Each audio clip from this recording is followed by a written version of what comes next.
Welcome to Retirement Key Radio with Abe Abish. We have to start off by saying Happy Valentine's Day to everyone, Abe. Happy Valentine's. How long have you and Shelly been married? 5.5 years going on 30. Okay, so I was going to say, were you college sweethearts? How long have you been together in total?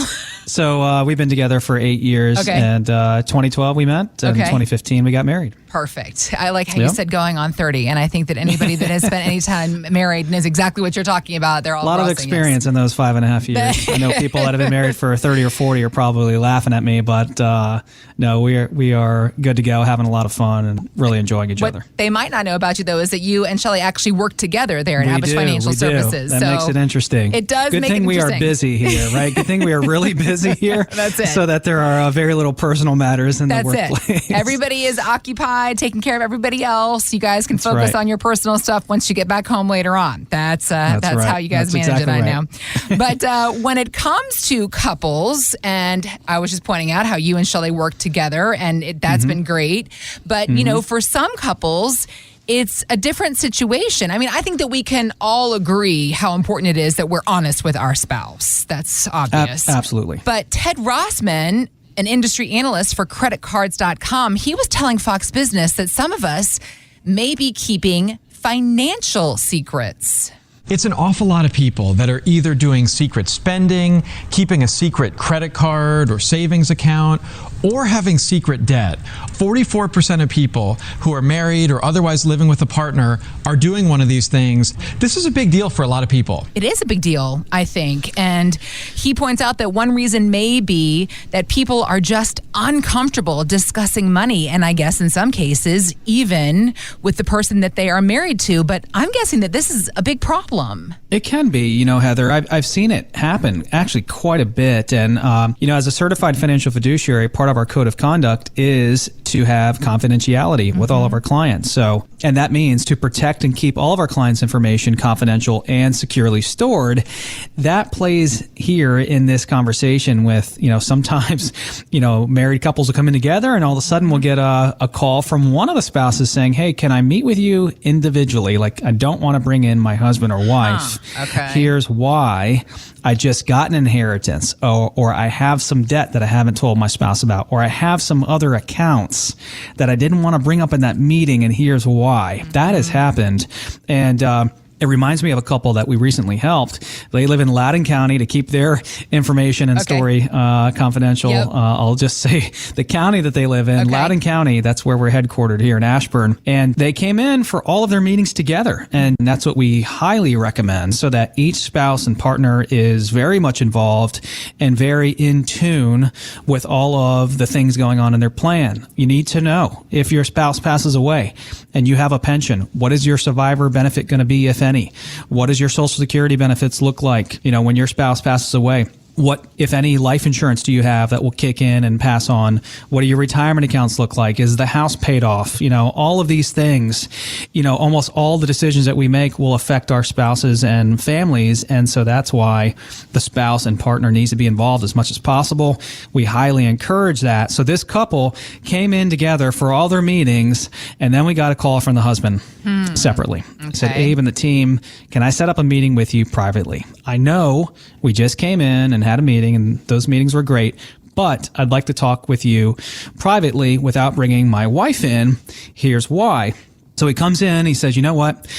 I was embarrassed to talk about this in the meeting with my wife there. I didn't want her to know. I didn't want to have this conversation in front of you. However, my wife has a spending problem, and she doesn't even know that I have 2 or 3 additional retirement accounts. And I want to talk to you about how you can help us with these dollars. And I haven't told her because I want to help her to preserve these dollars. And since she's got a little bit of a spending problem, if she knew the money was there, she might just start spending some of those dollars in some of those accounts. I want these dollars to go to her, and I want, you know, after she's gone, to pass on to my kids and grandkids. And so that's the reason why I want to have this meeting with you privately. My goal is to preserve these dollars for her and my family. And that's why I haven't told her. I know it kind of sounds bad, Abe, but that's why. What can you do to help me, you know, invest these dollars according to my risk tolerance? So that was one example of a couple coming in, and then one of the spouses coming in individually to talk about some accounts the other spouse didn't know about. In that case, I totally understood why the other spouse wasn't involved. It's not the greatest thing, I don't think, but, I guess it kind of works for them. And in the end, because of one of the spouse's spending problems, will probably be best for that spouse and the family. So there is a problem there, though, and that is, not having as much transparency in the marriage and not having as much vulnerability in terms of spending issues, debt issues, saving issues. And if we can work those out and be as transparent and vulnerable with our spouses and partners as possible, I think that's in the best interest of the marriage in terms of finances. Right. What's the solution? Plan together as much as possible and be transparent with your spouses and partners about what's going on financially in the home, right? If there was debt you're bringing into the marriage, or if you spent some money on something that maybe you didn't want to share that, with your spouse or partner, let them know what's going on with your retirement accounts, how much you're putting into your 401ks, the types of insurance you have, and all of that, so you're on the same page and you know exactly what's going on. God forbid something were to happen to you, a sickness, a disability, an unexpected death, you know exactly where to pick up the loose ends. Talking about our financial situation in any aspect is personal enough as is. So when you combine your money and your marriage, this is a conversation that I imagine many people would just rather avoid altogether. But as Abe was pointing out, he and his team, they can help you work through these kinds of situations. They are understanding of the sensitive nature on these topics. They are here not to judge you, but to help you figure these things out. All right, so we've talked money, we've talked marriage. Now let's talk a little bit about the markets. If you were among those cheering the recent GameStop frenzy, you might want to rethink that enthusiasm. While much of the financial media played it off as the little guy beating the big bad hedge funds at their own game, it turns out that many of the little guys were hurt as well. CNBC points out that a lot of our pension plans are invested in those same hedge funds. Abe, what does that mean? Can our pensions take a hit because of this? Absolutely. And so, look, what was happening in the market here with GameStop and AMC and some of the other stocks is craziness. It's nuts what's happened. Yeah. And that's why, as a firm, Heather, we are not stock pickers. Okay. Right. We are retirement planners. We are retirement income planners. We are a fiduciary firm. We help pre-retirees and retirees, pretty much people 55 and up, approaching retirement or just in, helping them with this transition from their working career into retirement. So we are not stock pickers. If you're asking us about GameStop, we know what you do, by looking at, CNN Money and all these websites about what's going on. So, but yes, hedge funds and the way they invest can affect pension funds and vice versa. Sometimes pension funds will hire out hedge funds to help them manage the pension funds. So this type of thing going on in the market between, all of the individual investors, on the Reddit platform and then some of the hedge funds, this can definitely have a ripple effect to the average American. And so it's something to pay attention to. And really it puts, again, even more onus and responsibility on us as individual Americans to make sure we're doing everything possible to plan for a successful retirement where we can retire with as much dignity and confidence possible. We just helped a gentleman who recently called into our show, Heather, and he lives in Alexandria. He's 75 years old and he's widowed. Okay. Lives in Alexandria and he's working for the government, not because he has to, but because he wants to. He wants to stay busy. He is healthy. He is very sharp. He acts like he's, 60 to 65, but he's 75.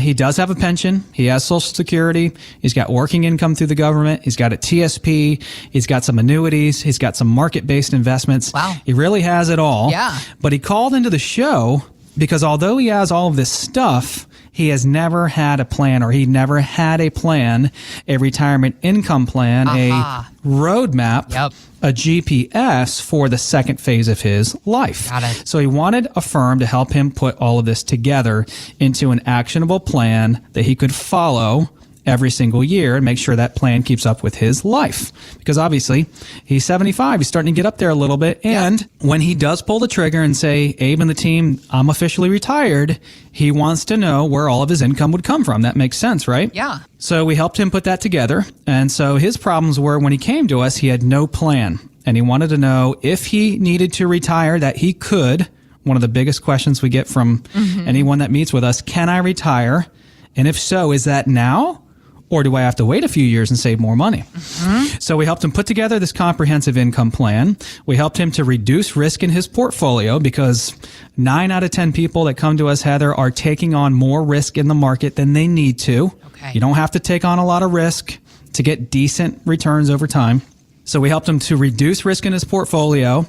And so if you're listening to this show right now and you need help with your pension and you have a pension decision to make, if you need help with determining when to take Social Security, if you need help with a plan to help you with RMDs coming out of your 401ks and IRAs like this gentleman, or if you just simply need a written retirement income plan, a roadmap and GPS for your retirement that you don't have, we can help you put all that together into an actionable plan that can give you as much confidence as possible headed into retirement. Find out more at retirementkeyradio.com.